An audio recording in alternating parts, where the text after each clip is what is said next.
Chers étudiants, bonjour. Aujourd'hui, on entame les séries entières. Donc, il nous reste les séries de Fourier et on termine le chapitre des séries. Donc, je commence par une définition. On appelle série entière toute série de fonctions.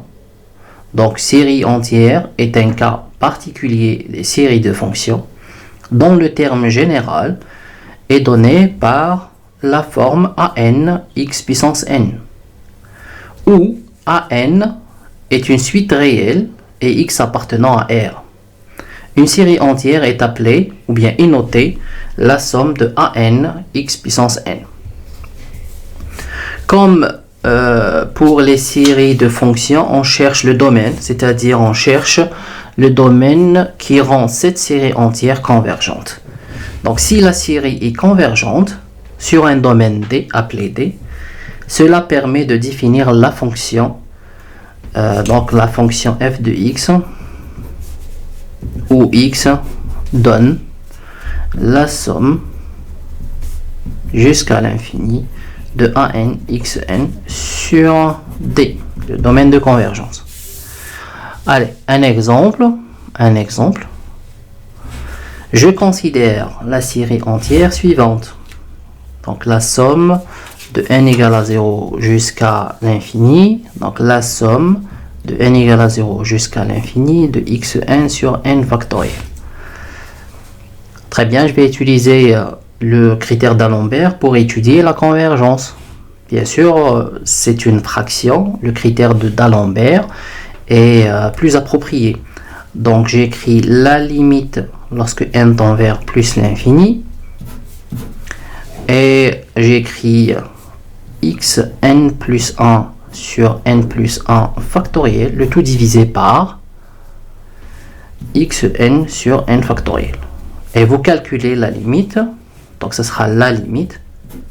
Donc vous remplacez, après vous simplifiez, donc ça vous donne x sur n plus 1. Lorsque n tend vers plus l'infini, ça donne 0. Donc qu'est-ce qu'on écrit? On écrit 0 inférieur à 1, donc la série converge. Mais converge absolument, absolument convergente. Pour x appartenant à un grand R. Donc le domaine de convergence ici, le D, c'est R. Un autre exemple, c'est je prends la somme de xn sur n au carré. Le n, il va de 1 jusqu'à plus l'infini. De même, d'Alembert. Donc je calcule la limite lorsque n tend vers plus l'infini. Et voilà. Donc xn plus 1 sur n plus 1 au carré, le tout divisé par xn sur n au carré. Et vous calculez la limite, vous tombez sur la valeur absolue de x. Voilà. Donc maintenant, il faut étudier maintenant le x. Si x, comme valeur absolue, est inférieur à 1, cette série, la série, converge. D'accord? Si la valeur absolue est supérieure à 1, la série diverge. Si x est égal à 1 maintenant, si x est égal à 1, la série, ça devient la somme d'égal à 1 jusqu'à plus l'infini de 1 puissance n sur n au carré. Ce n'est que la somme de 1 sur n au carré, mais celle-là, on la connaît bien. Celle-là, c'est une série convergente. D'accord? Très bien. Qu'est-ce qu'on dit? On dit que le domaine de convergence, dans notre cas, c'est moins 1, comme ça, plus, alors plus quoi? Plus, lorsque je prends 1, le x est égal à 1, ou bien le x est égal à moins 1, donc le x est égal à 1 ou le x est égal à moins 1, c'est ça, ça sera la même chose. Donc pour x est égal à 1 ou moins 1, ça me donne une convergence. D'accord? Donc le domaine, mon domaine, ça sera D est égal à moins 1 jusqu'à 1. D'accord? Très bien.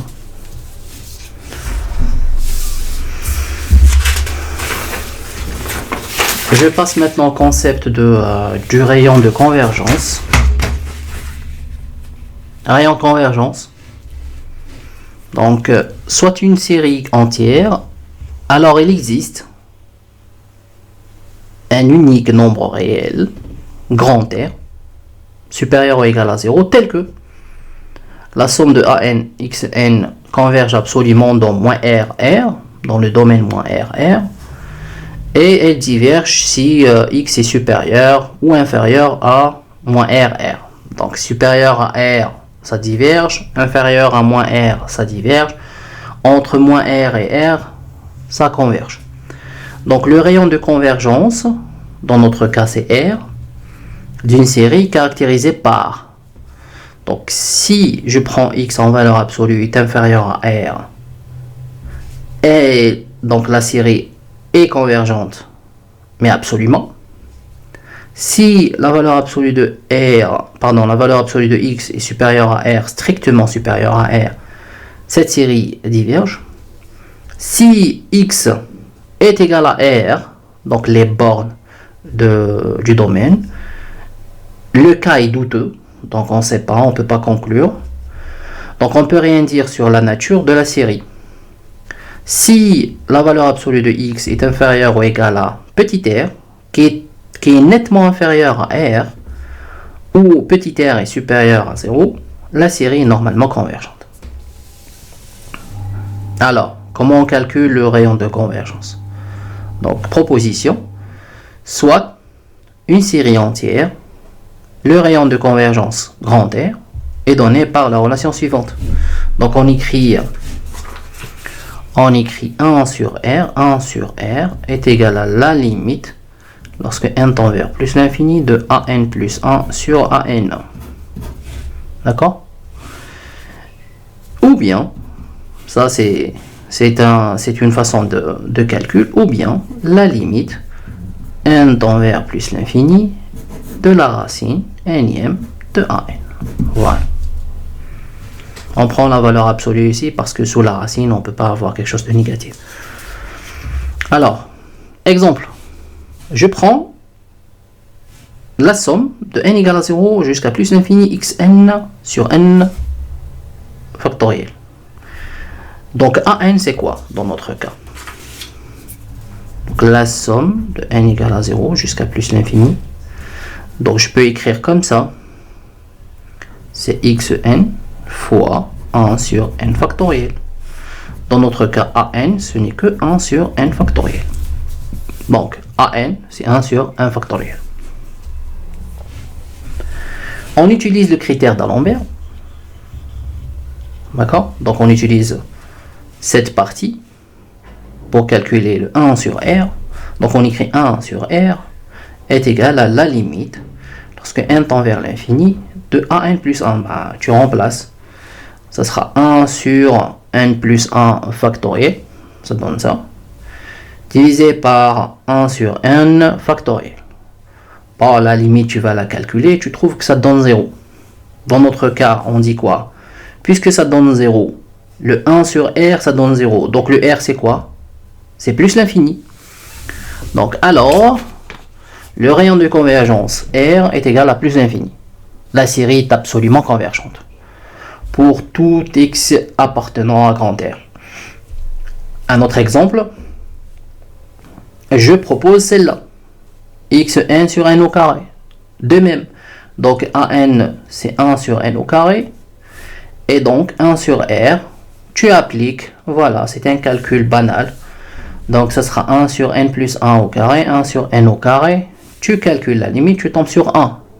Ok? Donc tu tombes sur 1, tu dis que le rayon de convergence est R est égal à 1. La série est absolument convergente pour tout x inférieur à 1, mais strictement inférieur à 1. Et divergente si x est supérieur à 1, strictement supérieur à 1. Propriété des séries entières. Alors la première propriété, c'est la continuité. Proposition, soit une série entière de rayons de convergence R et soit F la somme qui est définie par, donc on écrit f de x est égal à la somme de la série entière sur moins RR. Donc la fonction, puisque la série entière est convergente dans le domaine moins RR, on dit que cette fonction est continue.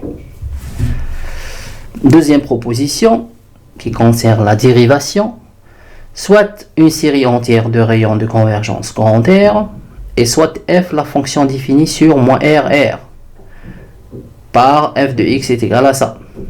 Alors f est dérivable et sa dérivée s'obtient en dérivant terme à terme la série. Donc la série, on l'écrit f de x, sa somme c'est la somme de n égale à 0 jusqu'à l'infini de an xn. Si je dérive celle-là, f' de x, et puisqu'elle est, elle est continue, je peux la dériver. Donc je dérive aussi ces termes-là. Voilà. Si je dérive ça, ça fera n xn moins 1. D'accord? Très bien.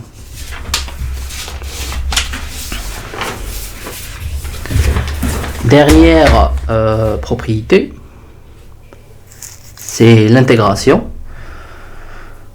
De même, une série entière de rayons de convergence grand R et f, fonction définie sur moins RR, on la définit sous cette forme et on écrit f de x est égal à la somme de n égale à 0, l'infini, xn. Voilà. Très bien. On peut calculer quoi? On peut calculer l'intégrale de 0 à x. Bon, bien sûr, parce que le x, là, on a dit, alors pour tout intervalle, si je prends un intervalle 0x, bien sûr, 0x inclus dans moins RR, pardon, moins RR, on peut intégrer, donc je peux calculer l'intégrale de 0 à x sur l'intervalle, de la série, d'accord, de la série de n égale à 0 jusqu'à l'infini de an tn dt. Bon, j'ai changé de notation parce que j'ai ici de 0 à x. Mais si j'avais de 0 à t, j'aurais laissé le x ici. En intégrant terme à terme, on tombe sur ça. Donc c'est la même chose. F de x est égal à la somme de n égale à 0, l'infini an xn. L'intégrale de f de x dx, ce n'est que quoi? Bien sûr, entre 0 et x. Ce n'est que quoi? Ce n'est que l'intégrale de celle-là aussi. Donc c'est l'intégrale de... Donc ça sera quoi? L'intégrale terme à terme de ça. Terme à terme. Donc ça me fera... Pardon. Ça me fera an. Donc la primitive de celle-là, c'est... Primitive de xn, c'est quoi? C'est xn plus 1 sur n plus 1. D'accord? Donc ça fera an. xn plus 1 sur n plus 1. Voilà. Donc, la série entière, celle-là, qui est la primitive de la série de départ, donc elle est convergente aussi dans R, est aussi une primitive de f s'annulant en 0. Voilà. Prenons un exemple. Allez, prenons quelques exemples. Les séries entières et les séries entières dérivées ont le même rayon de convergence. Ça, c'est à noter. On considère celle-là, cette série. Le rayon de convergence, vous pouvez le calculer. Hein, vous pouvez le calculer, c'est très simple. Rayon de convergence, vous prenez... alors, qu'est-ce qu'on a dit? Oui, voilà. Donc, an, dans notre cas, c'est quoi? C'est moins 1 puissance n sur n. D'accord? Donc, vous allez calculer la limite de an plus 1 sur an lorsque n tend vers plus l'infini, etc., etc. Et vous tombez sur 1. Vous allez trouver le rayon après est égal à 1. Et puisque le rayon est égal à 1, donc le x, puisque le rayon est égal à 1, R est égal à 1, tu commences par x inférieur à 1. Donc x appartient à moins 1 et 1. Voilà, premier domaine. Donc, Pour tout x appartenant à moins 1, on a la dérivée. Bah, si tu prends celle-là et tu la dérives, tu tombes sur celle-là. Tu tombes sur moins 1 sur 1 moins, pardon, moins 1 sur 1 plus x. D'accord? Très bien. Donc, pour tout x appartenant à moins 1, f de x est égal à f de 0 plus l'intégrale de celle-là, qui est égale à moins log de ça. La fonction, c'est log de 1 plus x. Un autre exemple, on considère la série entière, celle-là. Donc celle-là, on la connaît bien, c'est une série géométrique de raisons x. Le rayon, c'est 1. Et si on dérive, si on prend l'intégrale, donc on calcule l'intégrale de cette série, je tombe sur ça. D'accord? Et on déduit que pour tout x appartenant à moins 1, la somme de x1 sur n est égale à l'intégrale de 0 à x de 1 sur 1 moins t dt, qui est égal à moins log de 1 moins x. Alors, fonction développable en série entière. Définition. Soit f une fonction réelle à variable x, on dit que f est développable en série entière au voisinage de x0. S'il existe une suite réelle a n et r supérieur à 0, tel que on l'écrit comme ça. Donc ça sera la somme de n égale à 0 jusqu'à plus l'infini a n x moins x0 puissance n. D'accord? Une proposition. Pour qu'une fonction f soit développable en série entière au voisinage d'un point x0, il est nécessaire qu'elle soit de classe C l'infini, c'est-à-dire elle est dérivable jusqu'à l'infini. Donc on dérive pas juste une seule fois, deux fois, trois fois, mais on peut dériver énième fois jusqu'à l'infini. Dans un voisinage de x0 moins epsilon, x0 plus epsilon. Et on l'écrit comme ça, cette fonction. Ça, c'est un exemple. Cette fonction, elle est dérivable énième fois jusqu'à l'infini. La fonction est continue. On dit que la fonction est développable en série entière sur moins 1, car on sait que 1 sur 1 moins x est égal à celle-là. Et celle-là, ce n'est qu'une série géométrique.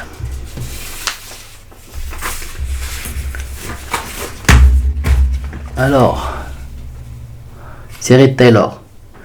Je définis la série Taylor. On dit une fonction de moins r à r, donc le x il appartient de moins r à r, et il donne une image dans R.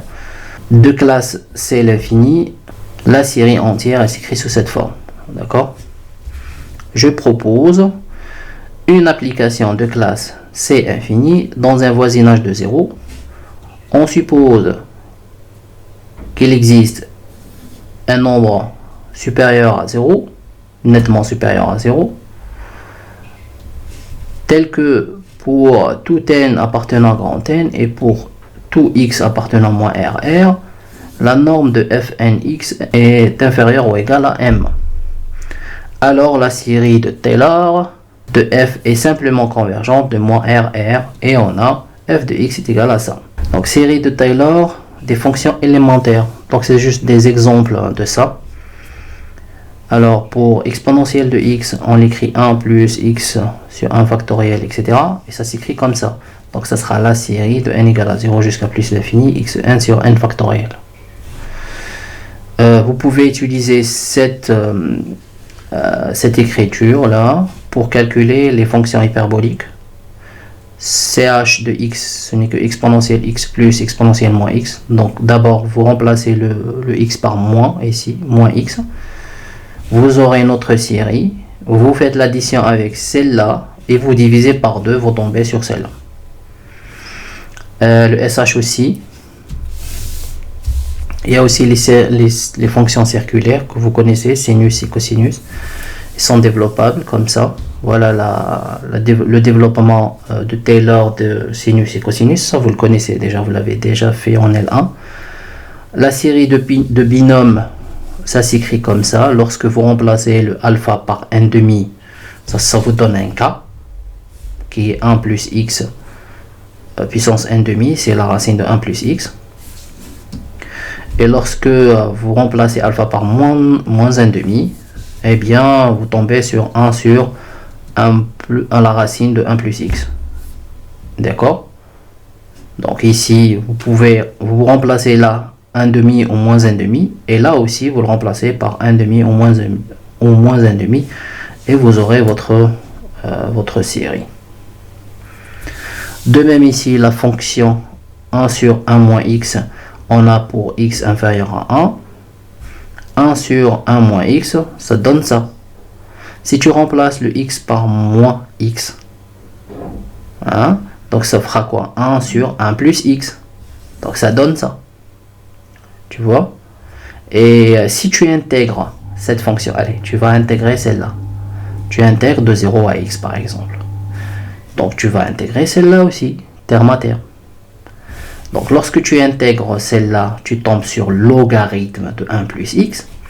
Et en intégrant la partie à droite, vous tombez sur la série de logarithme 1 plus x.